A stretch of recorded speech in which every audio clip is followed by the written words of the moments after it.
We've got sunshell in, upper planetary, and the clip in. Got to build my drums. Do that tomorrow. I need to clean this valve body. One thing that I like to do on a Turbo 350 is instead of buying a shift kit, all you gotta do is take the check balls out. Boom, this thing shifts hard, it'll knock your teeth out. But I do buy this kit. It's a shift kit, but it doesn't really change the firmness of the shifts or anything. It just comes with the gaskets and a couple springs and your steel plate. But this kit, it says this is not a high performance product. For firmer shifts, there's a different kit that you get. But this one, it says it is designed to improve the shift quality and durability of the Turbo 350.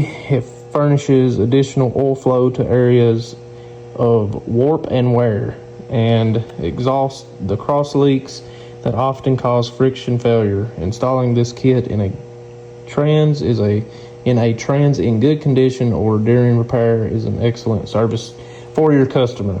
Well, I am the customer, but the reason why I do this is because you got a Turbo 350 from 1960 or whenever, and you've got a cast iron valve body that you have no idea how hot it's been, how many times it's been used, how many times these bolts have been torqued or whatever.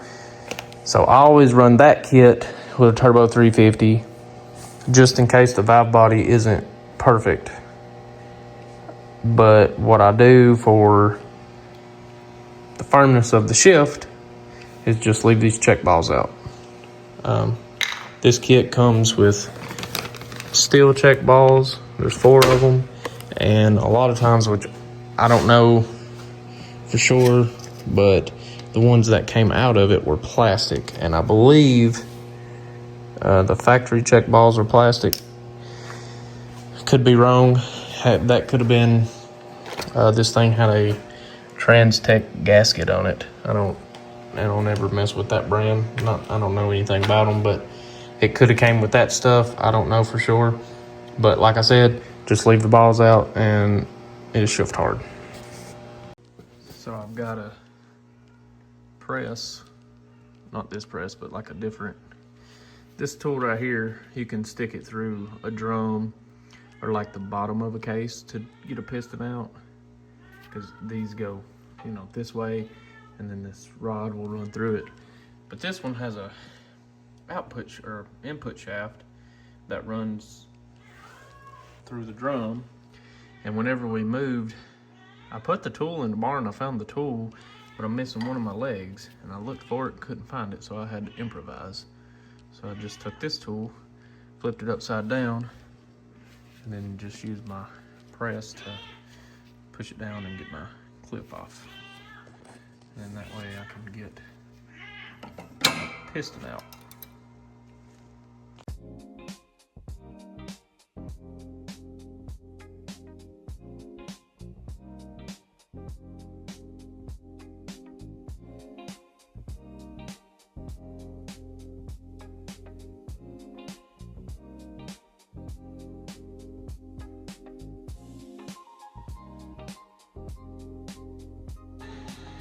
Well, quick update. Transmission's done. Just gotta put it in the truck. Didn't really record a whole lot of putting this thing together because I was in and out a bunch, and I had to take it back apart a couple times because the piston that goes in the very bottom of the case, it's got a little notch, or a little indention thing that goes at 12 o'clock in a notch in the case. And when I put the piston back in, somehow I got the clip on without that piston being in 12 o'clock position, and I couldn't get 5 clutches in it in my low reverse. So I said, F it, put it together, and I went to sleep, and I thought about it, and I was like, that's just not right. I should not be able, I should be able to get 5 clutches in that thing.